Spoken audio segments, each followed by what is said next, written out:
Hi there, and welcome back to another edition of Viper Bytes. And again, this is another one of our special editions, Sunday Night Football, football and a movie. And we've got the Bills and the Chiefs going at it this week. And we're going to do our little movie comp here to Civil War, the third installment of the Captain America trilogy. Now, typically, we like to talk about one movie as a whole and how it works into the synopsis of this football game. But we're going to use all three Captain America movies from the first Avenger to Winter Soldier to Civil War to kind of explain where we're going with this. Now, we're going to start with the injuries before we break into the cinematic Marvel universe here and how it kind of pertains to the Bills and the Chiefs. For the Bills, some of the key injuries to keep an eye on as we move towards Sunday.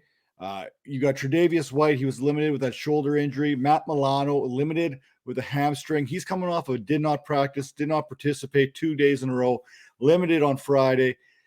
Even with Sunday Night Football, I think even if he is healthy, he's not going to be anywhere near 100%. So that's going to give it a little bit of an advantage to the running game of the Chiefs in this one. Now, Jordan Poyer, he's been out again with limited with that ankle injury. And on the Chiefs front, they're starting to get healthy. Now, Chris Jones did not participate again. They were kind of holding him out. He's a veteran. He's ready to go when he's ready to go, but he's got that wrist injury, so keep an eye on that. Tyreek Hill, full participation. Orlando Brown, full participation. Tre'Davious Ward, full participation. Frank Clark, here's a big one for the Chiefs. Full practice, hamstring. He looks like he's ready to roll. Now, when we talk about the movies, and especially the Captain America trilogy, we have to start with the first Avenger, right? You know, we go back during World War II here. Steve Rogers is some skinny little punk from Brooklyn there. He's going to war with his buddy Bucky there. And they're getting ready to take on the Red Skull and the Germans and trying to stop the Red Skull and everything that's going on. They've got some mysterious device that's going to kind of take over the world. And it's up to the first Avenger to kind of stop this. Captain America, see what you can do. Now, when I look at Captain America and a guy that's from a small town, Brooklyn there, you know what I'm saying? It's Josh Allen for me. Josh Allen is Captain America. You know, he's coming out of Wyoming, a kid that maybe we weren't so big on when he was coming out. He had the big arm, but he did not have that accuracy that needs to go with it. In fact, he really didn't become Josh Allen that we know today until Stefan Diggs came to Buffalo and played the role of Bucky, right? Think about it. Bucky was always there for Steve Rogers. From Brooklyn all the way to the Army to wherever it was, Bucky was the guy that helped Steve Rogers become Captain America. And Stefan Diggs is the one guy who's helped Josh Allen become Josh Allen. You look at the two and how their careers have kind of coincided here. Yes, Diggs had some success in Minnesota, but Diggs really became a top 3 wide receiver when he hooked up with Josh Allen. And Josh Allen kind of became that QB1, QB2, QB3 once Stefan Diggs got to Buffalo. Now, we know in the movie The First Avenger, Bucky dies. And I use that term very loosely because we know he's back in the Winter Soldier. The movie's named after him. And we know he's there for Civil War. In fact, we know he's there when we get to the end game and everything else that kind of goes with it. But in that first meeting between the Bills and the Chiefs last season, in the regular season, Stefan Diggs basically died. You know, he had 6 receptions for 46 yards in that first Bills loss. Now, when we look at the movie as a whole, we were excited about this first Avenger. We were excited about the first Captain America movie. And it kind of was a little bit of a disappointment when it really came down to it because it left us yearning for more. It wasn't as good. When we look back now, we've seen Civil War. We've seen The Winter Soldier. We've seen Endgame. We've seen Infinity Wars. We've seen everything. This was probably the worst of the Captain America movies. Not that it was bad. It just wasn't as good as the rest. And when we look at the matchups between the Bills and the Chiefs, including that AFC Championship game a little bit later in the season, it wasn't as good as that game. It could have been a lot better, but here's the key. In that first movie, it told a story. And we look at it and we're like, okay, the Bills Chiefs, that first meeting in the regular season basically set up the storyline for the AFC Championship. Much like how the first soldier, the first Avenger, set up the Winter Soldier story and how that story set up Civil War. Now, we know how this is going. Clearly, I'm not calling Mahomes the Red Skull. In fact, if anything, he's Iron Man, but we'll save that for a little bit later when we get to Civil War itself. Now, we look at how the Bills led up to that matchup.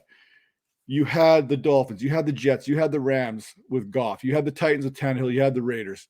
It wasn't until they met up with the Chiefs where they really were tested by a quarterback that caliber. Now, I just mentioned how that storyline of that game set up for the Winter Soldier. A lot of us were expecting fireworks in that first game. Didn't necessarily happen as far as the Chiefs and Bills were concerned. But when the game moved to the AFC Championship, when the game really, truly mattered, there we go. You know, we're talking about this new storyline, having to adjust to everything. We watched the Bills. They went on and they won 11 of the next 12 after that Chiefs lost. And then I think it was the Cardinals they lost to, including the playoffs. So they had a really good run.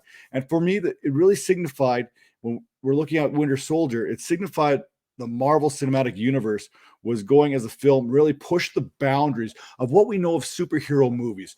We've seen DC do it with the Dark Knight trilogy, but this time it was Marvel pushing those boundaries. We mentioned in the first Avenger, the first meeting between the Bills and Chiefs ended 26-17.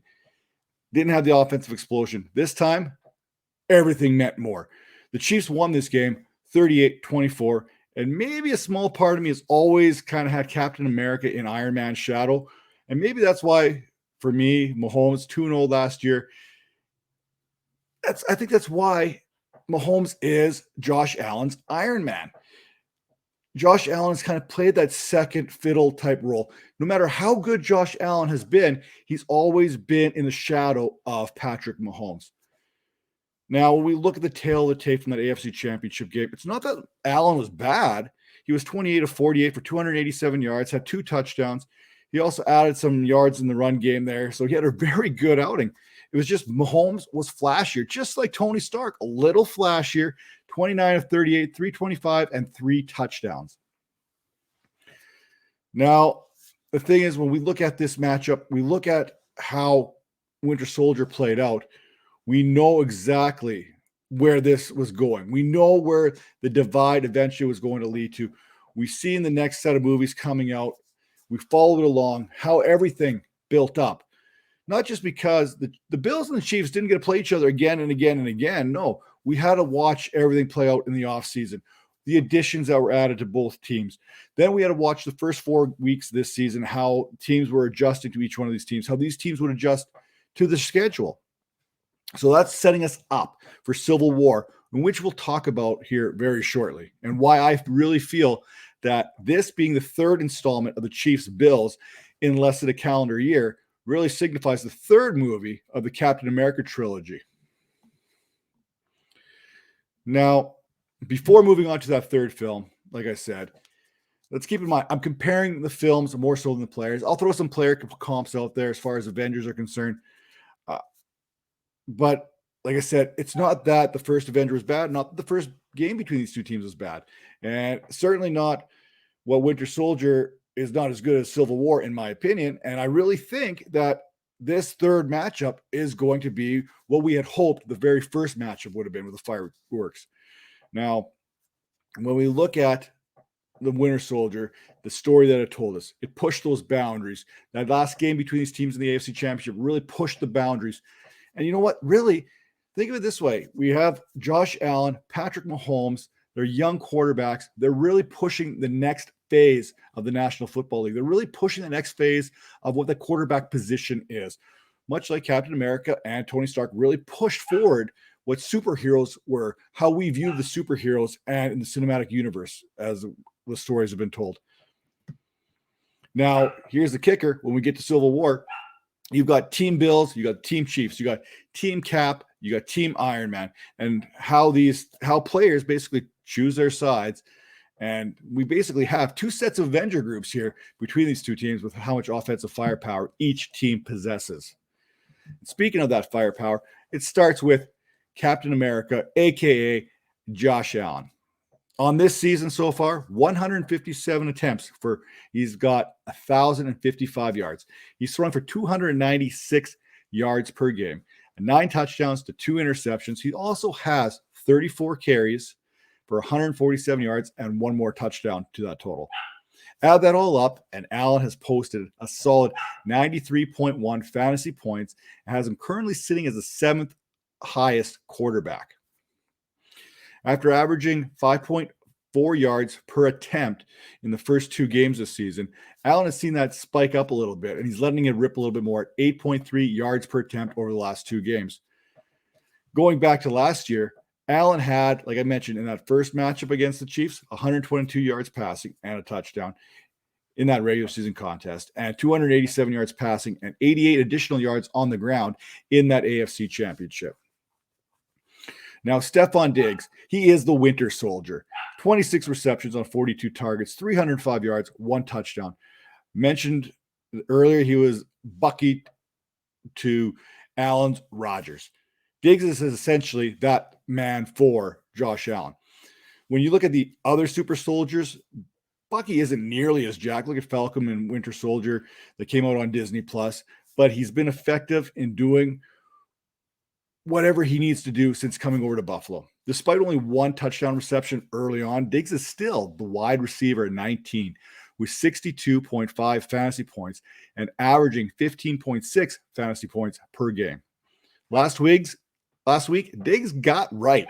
10 receptions, 123 yards, and a touchdown, while seeing 37% target share and accounting for 46% of Allen's passing yardage, which happened to be 248 yards against the Texans. Wasn't really needed, but Stefan Diggs, Allen got on the same page in that last matchup. Now, the new guy there for the Bills, a.k.a. Spider-Man, a.k.a. Emmanuel Sanders. I don't know why I'm saying a.k.a. because his real name is Emmanuel Sanders. He is new to team captain, right?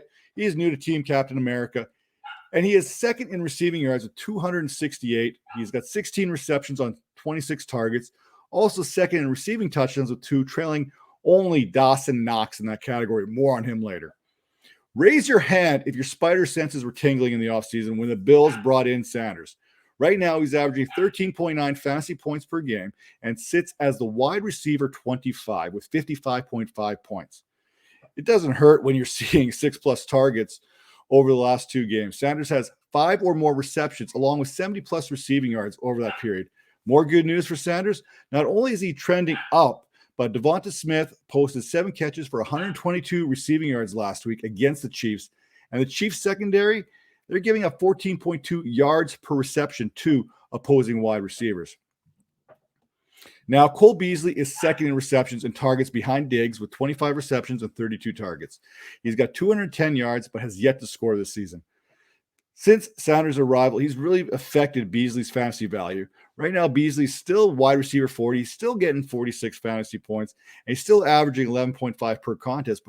But compared to last year's All-Pro season, Beasley has been trending downward. A deeper look into those numbers shows that targets are there when the games are a little bit closer. You look at the games against Washington and the games against Pittsburgh in week 1 and 3 when the games were a little bit closer. He saw 13 targets in both of those games.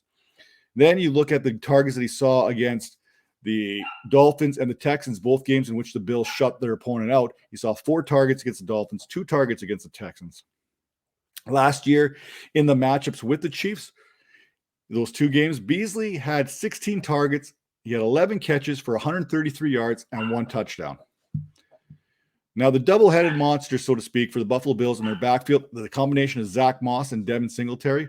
1 week, it looked like Devin Singletary. He took the bull by the horns in week 1. Weeks 2 and 3, they belonged to Zach Moss. Last week in Houston, he couldn't stop either. The Texans couldn't stop either one. Both were effective. Now, Moss was inactive in week 1, but since returning to the lineup, he has had a nose for the end zone. 4 touchdowns in that time, 3 of which were on the ground, 1 receiving. Moss is averaging 4.2 yards per carry on 35 carries, leading to 147 yards in those 3 games. Singletary has not had the same success when it comes to finding the end zone, but he's had some success in 4 games with 259 yards on the ground on 49 attempts. Singletary is currently the running back 32 on the season with 41.3 points per game, 41.3 points in PPR. While ahead of him is Zach Moss at RB27, playing in one less game. If you take the fantasy points average for Zach Moss, he moves all the way up to a low-key RB13. That means Moss has been kind of like a low-key kind of player. He's kind of been like that silent assassin. Let's call him the Black Widow for all intents and purposes here. You know, I don't think I would have predicted him to have the RB13 through 4 weeks while playing only 3 games based on his fantasy points per game. Now, Moss is getting the snap count favor so far. He's at about 56% to 44, but both could be viable flex options this week, especially if we're keeping an eye on Chris Jones. If he is out, bump both these guys up a little bit in your rankings. The Chiefs are surrendering 29.7 fantasy points per game and allowing 4.9 yards per carry to opposing backs. You know what? Singletary, you can be Falcon for this movie, but you're not getting Captain Shield. Now, Dawson Knox, he is the Ant-Man. He has been larger than life so far this season, but it's not just this season. We'll talk about this a little bit later, but he's been hot lately with 3 of his 4 touchdowns coming last 2 games, and we should have seen this coming. He's the tight end 6 right now going into week 5. He's got 53.5 fantasy points. If he was a receiver, he'd be tied with Jacoby Myers right now for wide receiver 29 and less than a point behind Marvin Jones' 53.8 and CeeDee Lamb's 53.6.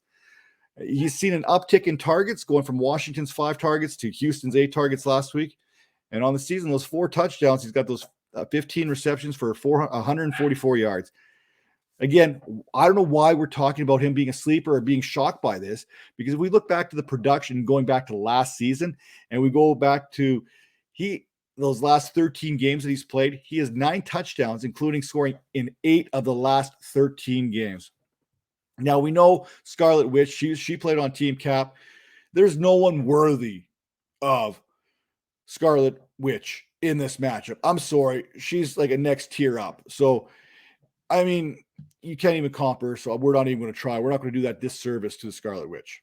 Now, Patrick Mahomes, clearly he's Iron Man. He is Tony Stark. He's got the hype. He's got the pizzazz. He's got whatever you're looking for, he's got. And he does this all in style. Even when he makes a mistake, he looks cool doing it. You know, he's throwing these no-look passes. They're intercepted. But you know what? We're talking about how great Patrick Mahomes is. Only Patrick Mahomes could throw a pass blind and get it picked off and make it look good. But you know what? On the season, he's been letting it fly. He's already passed for 1,218 yards. He's averaging 327.5 per game. He's got a 72.3 completion percentage. He's got 14 touchdowns to only 4 interceptions. Not to mention, he's got a sneaky 92 rushing yards and another touchdown on the ground. Last week, he really stepped it up against the Eagles and put it on them. 278 passing yards, but 5 touchdowns. 5! Now, that means if you look at every game this season, Mahomes has 3 touchdowns in each and every one of those. He's got 115.48 fantasy points and sits atop the QB scoring chart. Now, going back to the AFC Championship, Mahomes threw for 325 yards and 3 touchdowns. That said, this Bills defense early on in the season has been very good against the pass. Tyreek Hill, fast. You know what? You got a need for speed, Tyreek Hill's got you covered. He is the Black Panther. You know what I'm saying? He is everything that you could imagine you'd want in a superhero. He's basically a superhero already.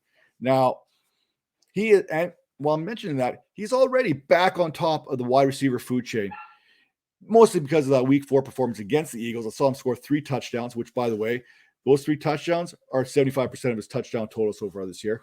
That 186 yards, that's 41% of his receiving yards so far this year. And on the season, Hill has got 30 receptions, 452 yards, and 4 touchdowns. He trails only Cooper Kupp by less than 2 fantasy points. He has a real opportunity to pass him this week if he can find the end zone. Now, Cooper Kupp still put up 16.2 fantasy points despite not scoring. He did have 7 receptions for 92 yards, but there is a mark there, an opportunity for Tyreek Hill to slide into that number 1 wide receiver moving into week 6. Now, I mentioned the Bills defense and what they're able to do. Week 1, they shut down the Steelers. Juju Smith-Schuster was the highest recording receiver as far as yardages goes with 52. In week 2, Jalen Waddle for the Dolphins had 48 yards. In week 3, Terry McLaurin had 62 yards. And in week 4, Brandon Cooks was shut down and he only had 47 yards. The Bills are giving up the fewest fantasy points to wide receivers so far this season, yielding only 22.2 fantasy points. That said, going back to the AFC Championship, everything was going good for the Chiefs. Hill came to play that day, 9 catches, 172 yards, and he basically looked unstoppable in the first half. Talk about some of these other wide receiver options for the Chiefs. I mean, there's Mecole Hardman there, 13 catches, 123 yards, and 1 touchdown this season. It's really hard to find any kind of value in that third wide receiver option in this game, or that third receiving option as pass catchers, no matter how you look at it. Whether that's going back from this season and going back into last season, whether you're including running backs into that total, it's been Mecole Hardman, it's been Sammy Watkins, it's been Robinson, it's been Brian Pringle. You name all these guys that have been there, and no one has done anything. It seems to be a wide receiver by committee approach for that third passing option. You know what? Even Clyde Edwards-Helaire hasn't factored in the passing game this year. Basically, if you take all these guys in that third option, basically they are Hawkeye. And does anyone really like Hawkeye when it comes to superheroes? Probably not. And you know I wasn't going to go a whole show here without talking about the newest Avenger for Team Iron Man, Josh Gordon. Now, I don't know how much he's going to play or if he's going to play, but you have to presume that the previously 3 options that we talked about in the passing game, you have to think that he's better than any one of those in reality. Even if he hasn't played in like 4 years, even though it's not going back to, I don't know, what was it, 2013 when he was actually effective. I mean, no one's been effective in that role, so why not roll the dice with Josh Gordon and see if we can get some hype going there. Now, we get moving to that running back position there. Clyde Edwards-Helaire. I don't know if I'm being disrespectful or giving you too much love here, but I'm going to call you War Machine. Sure, you've got all the bells and all the whistles, but are you really that special? Like, do the Chiefs really think you're that special when it comes down to it? After a slow start in which I mocked them, let's be honest, I mock all LSU players. That's kind of what I do, regardless of the amount of success that they have. And I was justified in doing so. 27 carries, 89 yards in the first 2 contests of the season, while averaging 3.2 yards per carry. But over the last 2 weeks, let's give the devil his due here. Let's give Clyde Edwards-Helaire a little bit of a round of applause. He's broken 100 yards in both those games. Mind you, it was the Eagles and the Chargers, but nonetheless, he still had 100 yards in each one of those games. But here's the thing. Here's what baffles me the most. We talked about him coming out of college and what he was able to do at LSU.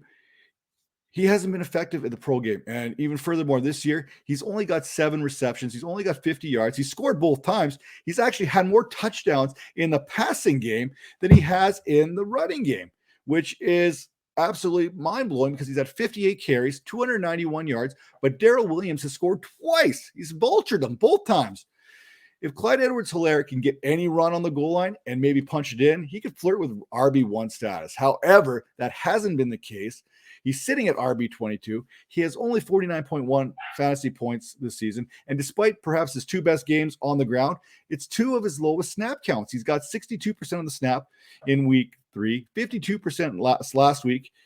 You know, and Darrell Williams is receiving all the carries, both the carries within the 5-yard line. That all said, the Bills are also stingy on defense as far as running backs are concerned, allowing the 4th fewest rushing yards per game at 51.3 and just 3.3 yards per carry to running backs this season.